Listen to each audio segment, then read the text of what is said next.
Hi అండి, నమస్తే. నేను మీ వెంకటి. ఈరోజు మన వీడియోలో లంచ్లోకి అప్పటికప్పుడే 10 నిమిషాల్లో చేసుకునే 2 రకాల రెసిపీస్ చూపించబోతున్నాను.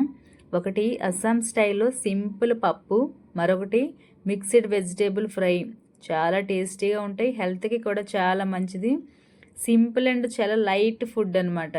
మరి ఆలస్యం చేయకుండా ఈ 2 రకాల రెసిపీస్ తక్కువ టైంలోనే ఈజీగా ఎలా తయారు చేసుకోవాలో మన వీడియోలో చూసేద్దాం.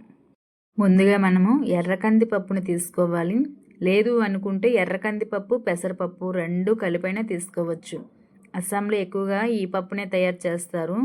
ప్లెయిన్గా వాళ్ళు ఎర్ర కందిపప్పుతోటే తయారు చేస్తారు. మనం కందిపప్పుని సాంబార్కి ఎలా అయితే వాడతామో ఇక్కడ వాళ్ళ స్టైల్లో వాళ్ళకి టేస్ట్కి తగ్గట్టుగా ఎర్ర కందిపప్పుని ఎక్కువగా వాడుతూ ఉంటారు. ఒక్కోసారి నేను చూపించిన 2 రకాల పప్పులు కూడా వేసుకుంటూ ఉంటారు. నేను ఎక్కువగా ఈ 2 మిక్సింగ్లో వాడుతూ ఉంటాను. ఈ పప్పుని ముందుగానే ఒకసారి వాష్ చేసుకొని ఒక 20 మినిట్స్ నానబెట్టుకున్నాను అనమాట. ఎర్లీగా ఉడుకుతుంది అనే ఉద్దేశంతో. అయితే ఇప్పుడు నేను చూపించబోయే పప్పు రెసిపీ వచ్చేసరికి కంప్లీట్గా అస్సాం స్టైల్లో చూపిస్తున్నాను అనమాట. మన స్టైల్లో వచ్చేసరికి పోపు దినుసులు వేరేగా ఉంటాయి, చింతపండు వేసుకుంటాము, వేరే వెజిటేబుల్స్ యాడ్ చేసుకుంటాము. అస్సాం స్టైల్లో పోపు దినుసులు వచ్చేసరికి సోంపు జీలకర్ర, నల్ల జీలకర్ర, కొంచెం మెంతులు, ఇలా డిఫరెంట్గా ఉంటాయి అన్నమాట పోపులు. ఈ పప్పులోకి ఇవి బాగుంటాయి, టేస్ట్ బాగుంటాయి, హెల్తీగా కూడా ఉంటాయి.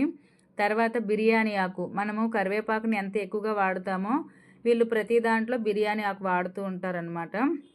అది ఒక హాఫ్ తీసుకున్నాను. తర్వాత నేను ఎక్కువగా పపాయ వేస్తాను. అయితే ఇక్కడ రెస్టారెంట్లో ఎక్కువగా ప్లెయిన్గా చేస్తూ ఉంటారు ఈ పప్పుని. నేను కొంచెం హెల్తీగా చేయాలి అనుకుంటున్నాను కనుక ఒక క్యారెట్, చిన్న పపాయ వేశాను. పపాయ చాలా మంచిది హెల్త్కి. ఫ్రూట్ అయినా ఇలా రా పపాయ అయినా సరే చాలా మంచిది. గ్యాస్ట్రిక్ ప్రాబ్లమ్స్ ఉన్న వాళ్ళకి చాలా బాగా యూజ్ అవుతుంది. ఓన్లీ ఈ పపాయని చిన్న చిన్న ముక్కల్లా కట్ చేసుకొని చిటికెడు పసుపు, పచ్చిమిరపకాయ వేసి బాయిల్ చేసేయడమే. కొంచెం లైట్గా అంటే సాల్ట్ వేసుకోవాలి. ఓన్లీ బాయిల్ చేసి తింటే గ్యాస్ట్రిక్ పెయిన్కి చాలా బాగా యూజ్ అవుతుంది. చాలామంది ఇప్పుడు ఎక్కువ గ్యాస్ట్రిక్ ప్రాబ్లమ్స్ ఎక్కువ సఫర్ అవుతూ ఉంటారు కదా, వాళ్ళకి బాగా యూజ్ అవుతుంది. అలా ప్లెయిన్గా బాయిల్ చేసుకొని తినొచ్చు, అలా కాకుండా పప్పులో వేసుకోవచ్చు, ఫ్రై చేసుకోవచ్చు, ఇలా డిఫరెంట్గా చేసుకోవచ్చు. మేము ఈ రకమైన నేను ఇప్పుడు చూపిస్తున్న పప్పుని మా ఇంట్లో చాలా ఎక్కువగా చేస్తూ ఉంటాము. సాంబార్ రెసిపీలు అవి చాలా తక్కువగా చేస్తాను. ఇది తిన్న తర్వాత చాలా లైట్గా కూడా ఉంటుంది, హెల్త్కి కూడా చాలా మంచిది. ఇలా పపాయాని మనం క్యారెట్ని చిన్న చిన్న ముక్కలా కట్ చేసి ఉంచుకోవాలి. అదే మన సైడ్ సాంబార్లో అయితే, అదే మన స్టైల్లో సాంబార్ అయితే చింతపండు తప్పకుండా వేస్తాము. వంకాయ, బెండకాయ, ఇలా వేరే వెజిటేబుల్స్ అన్నీ, మునక్కాళ్ళు ఇవన్నీ వేస్తూ ఉంటాము. ఇప్పుడు ఈ స్టైల్లో చేస్తున్నది అయితే ఎక్కువగా అయితే పపాయని కూడా వేసుకుంటారు. సొరకాయ, నార్మల్గా ఆనపకాయలు ఉంటాయి కదా, అవి కూడా వేసుకుంటారు. ఏవైనా లైట్గా ఉండేటట్టు చూసుకుంటారు అనమాట.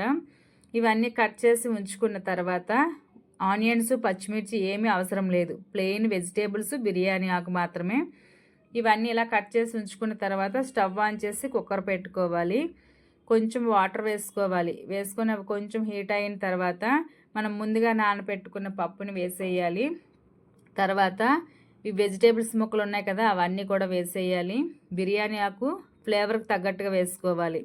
నేను కొంచెమే పప్పు వేసాను కనుక ఒక హాఫ్ అయితే సరిపోతుంది. ఇలా వేసుకొని సాల్ట్ కూడా ఇప్పుడే వేయొద్దు. మనం వేసిన వెజిటేబుల్ ముక్కలన్నీ మరీ మెత్తగా అయిపోతాయి. ముక్కలాగే ఉండాలి. లోపల వరకు సమానంగా కుక్ అయితే సరిపోతుంది. ఓవర్గా పేస్ట్ లాగా విజిల్ వేయించొద్దు, మీ కుక్కర్ ప్రెజర్ని బట్టి ఉంటుందన్నమాట. ఇలా బిర్యానీ ఆకు వేసుకొని మూత పెట్టేసి 3 నుంచి 4 విజిల్లు, నా కుక్కర్కి అయితే అలానే పడుతుంది.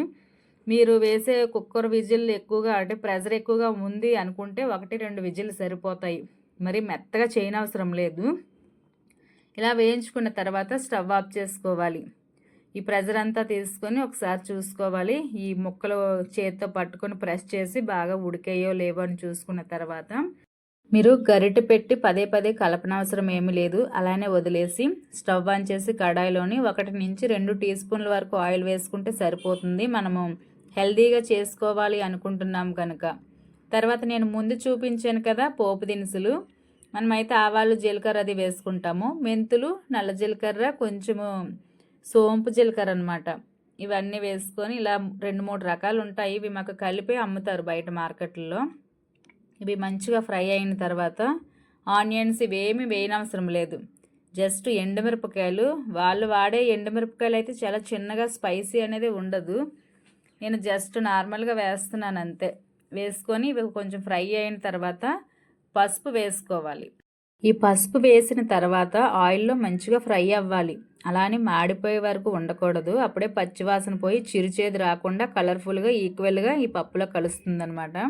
ఇలా ఫ్రై అయిన తర్వాత మనం ముందుగా బాయిల్ చేసుకున్న పప్పుని రిటర్న్ చేసేసి మీ రుచికి తగ్గట్టుగా సాల్ట్ వేసుకోవడమే. చాలా బాగుంటుంది. మీకు ఇష్టం ఉన్నట్లయితే మనం తినేటప్పుడు కొంచెం లెమన్ పిండుకోవచ్చు. మనకి అప్పుడప్పుడు పొట్ట చిన్న చిన్న నొప్పుల్లాగా వస్తూ ఉంటుంది, గ్యాస్ పట్టినట్టు. అలాంటప్పుడు ఈ పప్పు బాగా యూజ్ అవుతుంది. ట్రై చేయండి. మీకు ఇష్టం లేనట్లయితే, అదే క్యారెట్ ఇష్టం లేనట్లయితే స్కిప్ చేయొచ్చు. పపాయ మాత్రం తప్పకుండా వేసుకోవాలి. ఆనపకాయ కానీ సొరకాయ కానీ ఇలా మీకు ఇష్టమున్న వెజిటేబుల్. తర్వాత నేను సింపుల్గా వెజిటేబుల్స్ ఫ్రై చేశాను, చాలా సింపుల్గా. నేను ఎప్పుడు ఇలా 4-5 రకాల వెజిటేబుల్స్ తోటే చేస్తూ ఉంటాను. బంగాళదుంప, క్యాప్సికము, క్యాబేజు, క్యారెట్ ఇవన్నీ సన్నగా పొడవుగా తురుముకోవాలి. ఆవిరి పెట్టి కూడా మనము ఫ్రై చేసుకోవాలి. ప్రజెంట్ నేను ఆయిల్లోనే చేస్తున్నాను కనుక స్టవ్ ఆన్ చేసి అదే బాండీలోని 2 నుంచి 3 టీ స్పూన్ల వరకు ఆయిల్ వేసుకొని పోపు దినుసులు అన్నీ వేసుకోవాలి.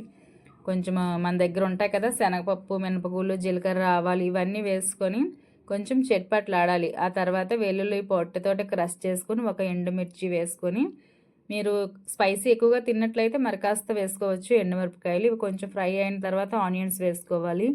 నేను కొంచెం అన్నీ పొడవుగానే పెద్దగా కట్ చేస్తాను, నాకు విడివిడిగా పెద్దగా ఉంటే ఇష్టము. ఇలా పప్పుతోటి వెజిటేబుల్స్ అన్నీ ఫ్రై బాగుంటాయి. ఇవన్నీ వేసుకొని లైట్ గోల్డ్ కలర్ వచ్చే వరకు ఫ్రై అయిన తర్వాత లాస్ట్లో మాత్రమే కరివేపాకు వేసుకొని చిటికెడు పసుపు వేసుకోవాలి. తాలింపులో వేసుకుంటేనే పసుపు ఫ్లేవర్ బాగుంటుంది, పచ్చివాసన చిరుచేదు లేకుండా మనం చేసిన కర్రీస్ అన్నిటికీ ఈక్వల్గా కలుస్తుంది పసుపు. ఈ ఫ్రై అయిన తర్వాత వెజిటేబుల్స్ ఉన్నాయి కదా, క్యారెట్, బంగాళదుంప వేసుకోవాలి. ఎందుకంటే ఇవి కుక్ అవ్వడానికి కొంచెం టైం పడుతుంది కనుక ముందు ఇవే కుక్ చేసుకోవాలి. ఒక 2 నుంచి 3 నిమిషాల పాటు వేసుకొని మూత పెట్టి మగ్గించుకోవాలి. అయితే సాల్ట్ మాత్రం వేయొద్దు. సాల్ట్ వేసినట్లయితే మరీ మెత్తగా అయిపోతాయి పేస్ట్ లాగా. కొంచెం మనకి సపరేట్గానే వెజిటేబుల్స్ అన్నీ ఉండాలి. ఇలా ఫ్రై అయిన తర్వాత ఇప్పుడు క్యాప్సికము, ఇలా క్యాబేజ్ ఇవన్నీ వేసుకోవాలి. ఇవి ఎర్లీగానే కుక్ అవుతాయి కనుక మనము ఎర్లీగా కుక్ అవుతాయి అన్న వెజిటేబుల్స్ ఎండింగ్లో వేసుకుంటే మనకి కొంచెం లైట్ క్రంచీనెస్ ఉండేటట్టు ఫ్రై చేసుకోవాలి. ఇలా వేసుకొని కొంచెం మగ్గించుకున్న తర్వాత మీ టేస్ట్కి తగ్గట్టుగా సాల్ట్ వేసుకోవాలి. మీకు ఎక్స్ట్రా ఫ్లేవర్ అంటే స్పైసీ ఎక్కువగా తినే ఉద్దేశం ఉన్నట్లయితే రెడ్ చిల్లీ పౌడర్ పైనుంచి యాడ్ చేసుకోవచ్చు. నేనైతే రెడ్ చిల్లీ పౌడర్ ప్లేస్లోని మిరియాల పౌడర్ వేస్తున్నాను. మేము ఎక్కువగా వాడుతూ ఉంటాం. ఇది మంచిది హెల్త్కి కూడా, బ్యాడ్ కొలెస్ట్రాల్ తగ్గిస్తుంది అనమాట. నేను అప్పుడప్పుడు పరగడుపున కూడా తాగుతూ ఉంటాను, డైలీ కాదు, చేంజ్ చేస్తూ. ఇలా అవన్నీ వేసుకొని మనం ఫ్రై చేసుకున్న తర్వాత సర్వ్ చేసుకోవడమే.